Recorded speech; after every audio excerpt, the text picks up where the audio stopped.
এই কবিতা সম্পর্কিত ভিডিওটি শুরু করার পূর্বে কয়েকটি গুরুত্বপূর্ণ তথ্য আপনাদের সঙ্গে ভাগ করে নেওয়ার পালা। যদি আপনি এই ইউটিউব চ্যানেলে নতুন হয়ে থাকেন বা নতুন ভিডিওটি দেখে থাকেন, তাহলে সত্তর আপনি চ্যানেলটিকে সাবস্ক্রাইব করুন এবং আমাদের পাশে থাকুন।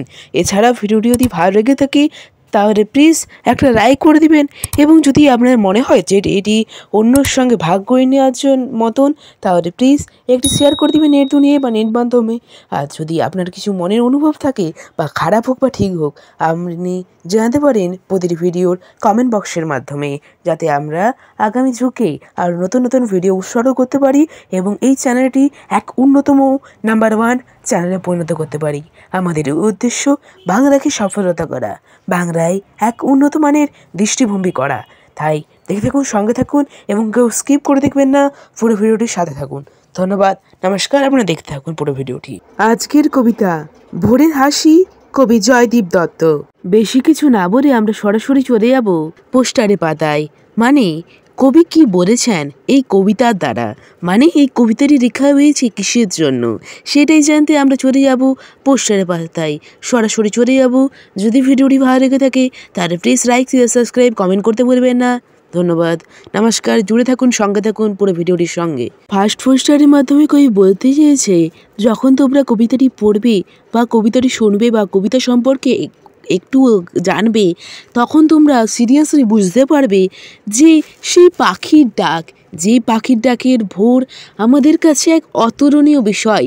সেই পাখি আমাদেরকে এখন দিনকে দিন হারিয়ে যাচ্ছে, দিনকে দিন বিলুপ্ত হচ্ছে পাখিও, এবং পরিবেশের অতিক্রান্ত মাত্রায় মানুষ অবৃপ্ত হওয়ার পথে।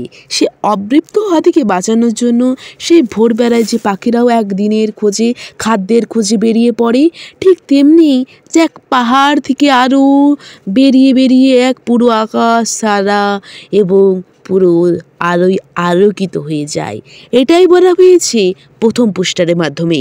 এছাড়াও আরও একটি বিশেষ কথা বলা হয়েছে, তার যেমন আমাদের জন্য, তাদের জন্য এবং প্রতিটি মানুষের জন্য আমাদেরকে বাঁচায় এবং নিজেদের খাদ্য গ্রহণ করে, খাদ্য সংগ্রহ করে, ঠিক তেমনি মানুষকেও এরকম করতে হবে। স্বার্থপরতা একদিকে, মানুষের অবলম্বন হওয়া একদিকে।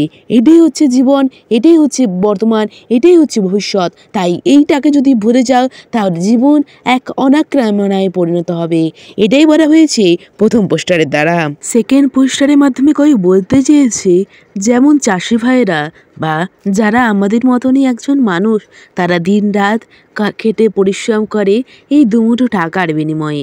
সেই দুমুঠো টাকা একটা মানুষের পরিবার, তার স্ত্রী, কন্যা বা পুত্র সন্তানদের কাছে এক উন্মুক্ত কারণ। তাই আমাদের সেই চাষ করা ফসলই আমরা খেয়ে থাকি।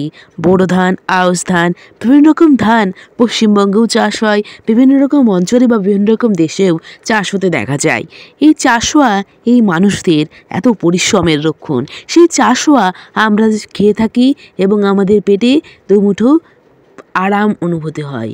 কিন্তু যে মানুষগুলো এই খেটে এত রোদে, এই জ্বরের মধ্যে, এই কাদার মধ্যে, ঠান্ডা, জ্বর, বিবাদ, এই সমস্ত কিছু নিয়ে আমাদের জন্য দুমুঠো রোজগারের বিনিময়ে এত কিছু বিনিময় করে দেয়, তাই এইটাই হচ্ছে পরিবেশের এক উন্মুক্তকরণ। সেই উন্মুক্তকরণটাকেই আমাদের দূরীকরণ করতে হবে। প্রতিটি মানুষ সমান, প্রতিটি কাজ সমান, কোনো কাজই ছোট নয়, কোনো কাজই বড় নয়, কোনো মানুষ প্রাধান্য নয় এই দেশে বা কোনো দেশে।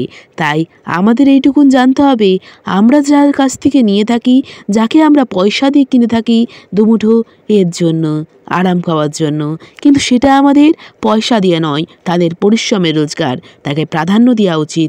এবং যখন দিন গড়িয়ে রাতের দিকে শুরু হয়, তখন দেখবে সমস্ত রকম পাখিরাও সেই যে সকালবেলায় বেরিয়েছিল আবার ঠিক রাতের বেলায় ফিরে যায়। এটাই হচ্ছে সূর্য দেবতার লক্ষণ, দিনের বৈষম্য। দিন কেটে রাত হতে যাচ্ছে, সমস্ত রকম যেমন ছোটোবেলায় ছেলেরা খেতে খেতে বাড়িতে ফিরে আসতো, ঠিক তেমনি পাখি, জীবজন্তু, পশু, সমস্ত কিছুরাই ঠিক সন্ধ্যা হতে কি রাত হতে সমস্ত রায় নিজের বাসায় ফিরে আসে, আবার সেই পরের দিনে আবার যাত্রা। এই অনবরত অনক্রমতা আমাদেরকে দেখতে হয় দিনের পর দিন, কিন্তু আমরা এই নিয়েই ভালো, কারণ এটাই হচ্ছে আমাদের জীবন, এটাই হচ্ছে মানুষ। তাই এটা আমরা যতদিন না মনে রাখবো ততদিন আমরা একজন আদর্শ মান পুরুষ বা ছেলে হতে পারবো না, বা কোনো মহিলাও হতে পারবো না। এটাই বলা হয়েছে সেকেন্ড পোস্টারের মাধ্যমে। সময়কে বেশি না বাড়িয়ে এবং ভিডিওটিকে অনেকটা বড় না করে আমরা সরাসরি চলে যাব কবিতার পাতায়। চলুন আমরা একদম কবিতার পাতায় যাওয়া যাক। কবিতা ভোরের হাসি, কবি জয়দীপ দত্ত। ভোরের আলো জাগায় মন, পাখির ডাকে জাগে জীবন, শিশির ভেজা পাতার বুকে নতুন দিনের সুর রোকুকে। রোদ ঝরে মাঠের ধারে, হাসে ফুল রঙের কারে, চাষার ঘামে শোকের গন্ধ, আকাশ ভরে শান্ত বন্ধ।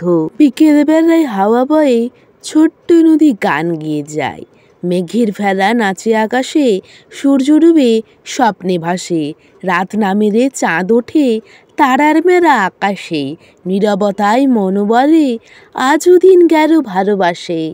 আরেকবার কবিতাটি স্পষ্ট করে বলে দেওয়া হচ্ছে, প্লিজ আপনারা ভালোভাবে এবং স্পষ্টভাবে শুনে নিন আরেকবার কবিতাটি। কবিতা ভোরের হাসি, কবি জয়দীপ দত্ত। ভোরের আলো জাগায় মন, পাখির ডাকে জাগে জীবন, শিশির ভেজা পাতার বুকে নতুন দিনের সুর রোককে। রোদ ঝরে মাঠের ধারে, হাসে ফুল রঙের কারে, চাষার ঘামে সুখের গন্ধ, আকাশ পুরে শান্ত বন্ধ। বিকেল বেলায় হাওয়া বয়ে ছোট্ট নদী গান গেয়ে যায়, মেঘের ভেলা নাচে আকাশে, সূর্য ডুবে স্বপ্ন ভাসে, রাত নামিলে চাঁদ ওঠে তারার মেলা আকাশে, নীরবতায় মন বলে আজও দিন গেল ভালোবেসে।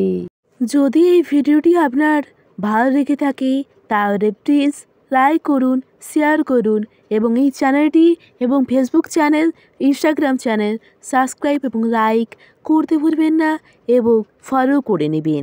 এছাড়াও আপনি শেয়ার করে দিতে পারেন, যেমন হচ্ছে হোয়াটসঅ্যাপ, বিভিন্ন রকম মাধ্যম বা বিভিন্ন রকম অ্যাপের দ্বারা। সেই অ্যাপ আমাদের ডেসক্রিপশানে লেখা আছে, তা আপনি ওখান থেকে আমার চ্যানেল পেয়ে যাবেন। সেখানেও আপনি সমস্ত কিছু চ্যানেলটিকে পুরোপুরি জয়েন করে নেবেন, যাতে আপনি পুরোপুরি ভিডিওতে সংযুক্ত হন। এবং ইউটিউব চ্যানেলটিকে সাবস্ক্রাইব করে নিন, লাইক করুন, শেয়ার করুন এবং আপনার মনের অনুভব, মনে কী রাখবে, আরও কীরকম কবিতা রাখবে, কবিতার নাম এরকম আপনি লিখতে পারেন। আপনি বর্ণনা করতে পারেন যে এরকম কবিতা, সেরকম কবিতা আমরা লেখার চেষ্টা করব। ধন্যবাদ এতক্ষণ থাকার জন্য সকলকে, অনেক অনেক ধন্যবাদ। নমস্কার, বন্দে মাতরম। ভালো থাকবেন, সুখে থাকবেন এবং এইরকমই দুঃখবান মানুষকে সাহায্য করে যাবেন। আজকের মতন টাটা।